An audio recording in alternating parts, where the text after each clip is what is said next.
Hi, everyone. I hope everyone's doing great today. I am Roger Thornton, one of the co-founders and a general partner at Ballistic Ventures. And today is an incredibly exciting day for me because we get to announce one of our latest investments in the Ballistic portfolio. Gomboc AI is led by Ian Amit, who is the co-founder and CEO of the company. I've got him with me here today. We're going to talk a little bit about his background, the company, the why behind it, and all the great work they've done up to now. But first, Ian, welcome. And can you just give us a little bit about your background? Absolutely. Thank you, Roger. It's great to be here. And a personal thanks to you and the rest of the Ballistic team in really believing our mission and working with us throughout the last few months. Super happy to talk about what we're doing here at Gomboc. Cool. I always like when I meet a company, the why is usually the most important element of the story. And there's two elements of the why that I like to flesh out, and maybe you could share with everybody today. Why did you start Gomboc AI? What compelled you to do that?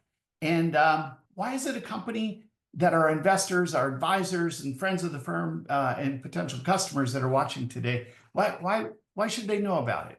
Well, the answer is actually pretty singular. The why is I've sort of built Gomboc on the heels of my previous experience as a CISO. So I've served as a CISO for 4.5 years with public companies. And after that tenure, I was trying to figure out, what do I do next? What do I do when I grow up? Is it another CISO job or going back into entrepreneurship and starting a company? And Gomboc AI is essentially my way of complaining. I was taught never to complain about something unless you've got something to do about it and something that's going to have an impact. And that's how Gomboc really began. Based on my experience as a CISO, I've looked back and I've tried to figure out which are the areas in the entire practice that I was responsible from physical security through cybersecurity, risk management. What are the particular areas that consistently across the 15 businesses that were under my security kind of realm, what's the consistent area that kept creeping up that was inefficient, that I, looking back, would have said to myself, we need a different way. We need something to solve this because right now we're spending too much time, too much money, too much efforts around solving. And to me, again, it wasn't like a light bulb came off. It required some reflection and looking back. And after analyzing those 4 years, I realized it's one of those areas that lie between security and DevOps. Security, and specifically with cloud security. So, as a practitioner, I've always looked at things and tried to improve them and try to make the most out of them with the least amount of money as a frugal CISO. And those areas where we could identify issues in our cloud environments, but we couldn't really fix them. The security was sort of stuck at the point of identifying, detecting, triaging, figuring out what exactly is wrong. But when it came to actually making a difference, moving the needle, that's where we ran into those arcane processes, opening tickets, tracking them, figuring out who's supposed to do that. And all of that basically resulted in telling someone else, here's a bunch of work. I have no idea how to solve this, but good luck. It needs to be solved. It's security. It's super important. And that was just not right. And my again approach to the problem was kind of clicking into my engineering brain. It was essentially, look, we're talking about cloud infrastructure. It's all scripted. It's all fully documented. We're not even talking about creative application code. And these are the building blocks on top of which we're building all of our cloud deployments. These are the things that should be the most correct, strict, secured. Why are we keep failing at that? And that's how we set up Gomboc. We set up Gomboc as a way to optimize this process as a way to assure that we can now provide that level of security in cloud configuration, in the foundational elements on top of which everything is built, to a degree that we can essentially eliminate that attack surface that stems from the simple misconfigurations that are simply, because we have so many services, we have so many configuration options, and humans are just not designed to be able to deal with that changing landscape. So that's how we've built our deterministic AI. That's what Gomboc does. And the exciting news for our customers, for the investors, for everyone who's working with us is, it almost pains me to say that as a security professional, that it's almost less about the security and more about the efficiency, more about enabling organizations to work much more effectively, to drive them to accelerate their maturity of their platform engineering practice, of their DevSecOps practices, bringing security and DevOps together, and accomplishing those secure configurations over time in a much more efficient manner. And yes, as a byproduct, you get great security, you get the assurance, you get the attestation that your infrastructure is actually secured, and you do that more effectively. I love it. We recently joined the team, as it were, as an investor, part of a seed extension, seed 2 we called it, and we're incredibly happy to join you and your co-founder and your team. The previous investors at Hetz and Gilat Capital out of Israel, wonderful, super capable, great people. And one of the things we like to share in these was, what was our thinking? Why did we make this investment? And I'm going to focus on 3 things. And they do get to the core of the investment strategy of Ballistic. At the core of every investment, there's a group of people we really believe in. It's kind of, who are you? What problem are you solving? And what's your relationship to the market? We're early stage investors, so your solution may evolve over time, but those elements, who you are and what's your relation to the market, does not change. And I was so impressed with both you and Matt. It's that combination of intellect, integrity, and grit. There's a lot of people in the world that have abundance of 1 or 2 of those, but not a lot that have all 3. And you guys embody that. And we know this is what makes great founders. There's an aspect of what you're doing that I love. I came to security after many, many years in the computer industry as a person who built things, semiconductors, computers, software, and what have you. And there's one thing about many elements of the cybersecurity industry that has always bugged me. And it basically is, step 1, you build something. Step 2, we as security experts will show you where you've made an error, and this is vulnerabilities. Step 3, you go fix it, but the truth is you don't have enough time and money, so you worry about it, and you're exposed and you get compromised. And when you take that in, you say, well, whoa, remember step 1 where I built it? What if I just built it to be more robust? What if I built it with the knowledge of what the environment's going to be like?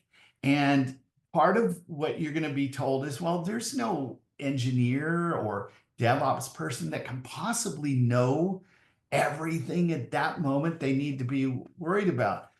Boy, wouldn't it be neat if there was a company out there using AI that allowed that a team that's constructing to actually build something, so that step 2 is security people look at it and go, way to go.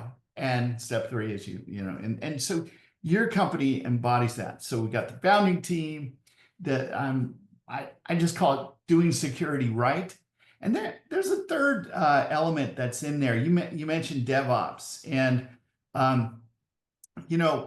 as large companies modernize in the way they bring their own software to market, they employ these cloud strategies and cloud architectures that have been those of us in the software industry were extremely familiar with for decades. And one of the things that we realized in the software industry was DevOps was this perfect insertion point for all sorts of things security. It's a team that can work and relate to security as they do operations. And it's a team that's got inroads into development. So first of all, your experience in that, and then your product is really focused to take advantage of this sea change in the market. Those are really the core three drivers behind our investment thesis. I want to ask you a question because there was something that I learned as we got to know each other, and that was this notion of deterministic AI and how important this is versus other elements of AI that are statistical. And walk me through why that's so important. Right. I think thanks for asking that. I kind of dropped that really briefly, before when I was talking about the solution, but you're absolutely correct. One of the things that really set us apart, and it goes back to your point about step one and step two about getting close to development. One of those things is really being accurate, repeatable, and correct for the code that's being subjected to our scanning, for our remediations that show up as correct code changes for that environment. Now, in order to do that, again, I have to admit, we initially looked at generative AI. I mean, it's off the shelf, it's everywhere, it's readily accessible, already, heavily invested in, as you know, but it just didn't work.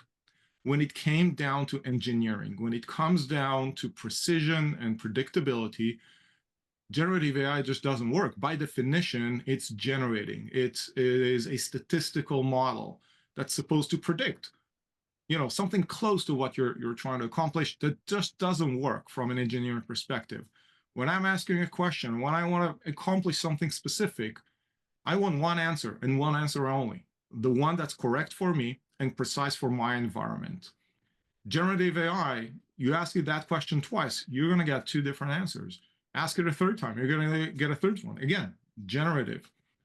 So we were forced to kind of dive into that area of AI and figure out, what does deterministic AI mean for this problem domain? We've built our own knowledge graph and algorithms to represent that, to represent what does the cloud mean? What does each service mean in terms of its capabilities, its configuration options, its functionality? How do they relate to each other? And through that, we can deliver those deterministic fixes. And that's really, again, the one thing. If you put my back against the wall, they ask me, all right, Ian, what's the one thing that sets you apart from the competition? It's the fact that we were the first and the leading deterministic AI solution for cloud infrastructure security. That is what our customers love about us. It's the fact that they can trust us in any environment, in any architecture. And a great example would be, if you look at the same violation, again, we were talking about step 1, 2, 3. If we find the exact specific violation of, let's say, forgetting to put encryption on something or authentication in two different areas of your architecture or our customer's architecture, our fix might be different for each one of those. Again, it takes into account the context and comes up with the correct, accurate, repeatable fix deterministically for each one of those instances. That is a trust building exercise. That is why when we meet DevOps where they're at the code, at the Terraform or CloudFormation or IAC of their choice, we're trusted to deliver those precise configuration fixes, precise fixes that are actually getting accepted and they're getting merged back. And that is the biggest difference. It's positioning us in a point where we can actually help our customers minimize their mean time to remediate from weeks and months to literally minutes. And as I said before, accelerate that platform engineering, that DevOps maturity, all the way up to a point where all of this is self-service. Security just defines the policy. DevOps keeps running. And we're almost telling our customers, go wild. I mean, don't even think about security because we're here. We're almost like your unicorn DevSecOps engineer who's embedded in every team. And he's part of that development process. Whatever changes you make, whatever architectures you build, you dream it, you focus on the functionality, we'll be there to make sure that it's built correctly. We're there to be at step one for your entire roadmap. And that's really what deterministic AI enables us to do in this specific market. That also enables something that I saw back at companies, several of us at Ballistic were part of founding, called Fortify Software, which was in the secure software space. There are the tools that are made for the security team to assess how development has done. CSPM solutions are used for that. It is all but impossible for that same tool to turn the corner and be the enablement tool for a different set of users to build things correctly in the first place. It's different requirements. It's a different end user. It's a different way and mode of working. And so this notion that I mentioned before, the tooling, which is impossible without AI, for the development organization writ large, right? To be able to get it right, and then the tooling for the security team to double check that it's right. And going back to software and airplanes and other things, for the most part, we run tests to confirm that it's right, not to find out where it's wrong. In security, we've gotten in this terrible situation where we find out it's wrong and we send it all back to rework. So I just can't stress how important, what an impact the work is that you'll have to do, not just on safety and security, but productivity. Good security helps you get things out the door. I want to sneak one other question in. You and I got to know each other over probably almost a couple years, and one of the things that we do is we'll back channel and ask people, do you know this person? It is unbelievable how many people in the security industry know you and think the world of you, and you're also based in New York, and there's a really a neat energy of startups in New York, and so I'm going to ask a two-part question. Can you give us an insight into all the various community building activities you have with B-Sides and some of these other groups, and then what are some of the advantages of starting a company in New York in the 2020s? All right, you put me on the spot. All right, I'll take it. So it's for the compliments. And I'll start with the community, because to me that's really an area that I found myself very fortunate, because I was able to build myself. Again, I've been in the security industry for over 25 years now. This wouldn't have happened without being able to tap into that community and continue my learning. And when I started as a programmer, as a developer that saw things differently and ended up just thinking outside the box and becoming a hacker and a pen tester later on. And my journey would not have been possible without this community in the security industry that enabled me to tap into other areas, to learn more about deep operating systems, and then networking, and then application and physical systems, and community building or giving back to the community is probably why I'm pretty well connected these days. I was fortunate enough, again, to be in the room when it happened, when B-Sides essentially started. I'm still involved heavily in the B-Sides organization at large, and specifically with B-Sides Vegas. I've been on their board for quite a while. I used to be the president over there. When I lived in Tel Aviv, I started the local hacker DEF CON community that held monthly meetings and kind of, again, provided a space for practitioners, people of interest of all shapes, sizes, ages, which is super exciting always to kind of watch those things come together and actually continue over time.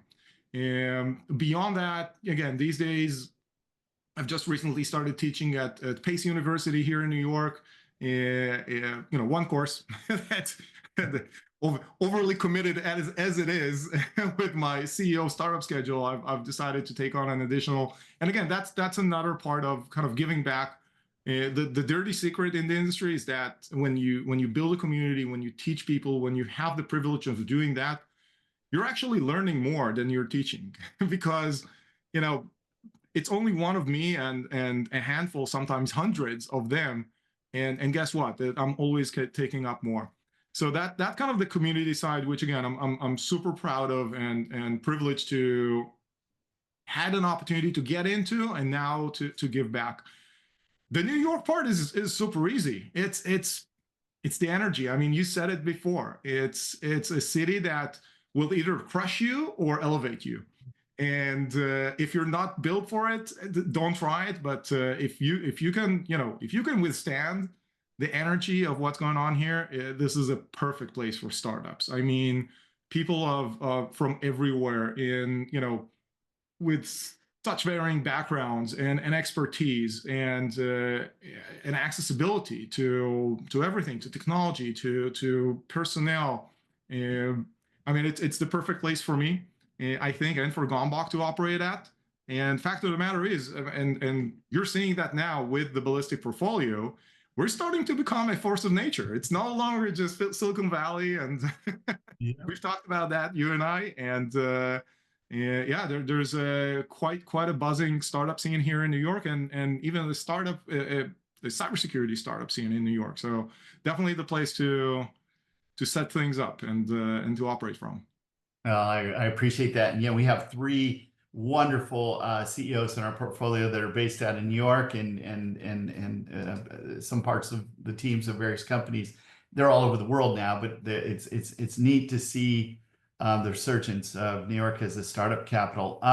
The closing remark I would make there, some of the people watching this might be have an entrepreneurial idea in the future. Boy, everything that Ian just talked about, building that network, give to the community, teach. You need that if you're going to start a company, because a company only works if there's a lot of people pushing that boulder up the hill, and all of those relationships you built over time are gonna help you immensely. And I can promise you, all of us at Ballistic will be there doing everything we can to help you be successful. So I want to close with just a big thank you for allowing us to be with you on this journey, and so terribly excited to see where we go. Super excited to have you around, and to a lot more of those in the future. All right. Bye. Bye, everyone. Thank you.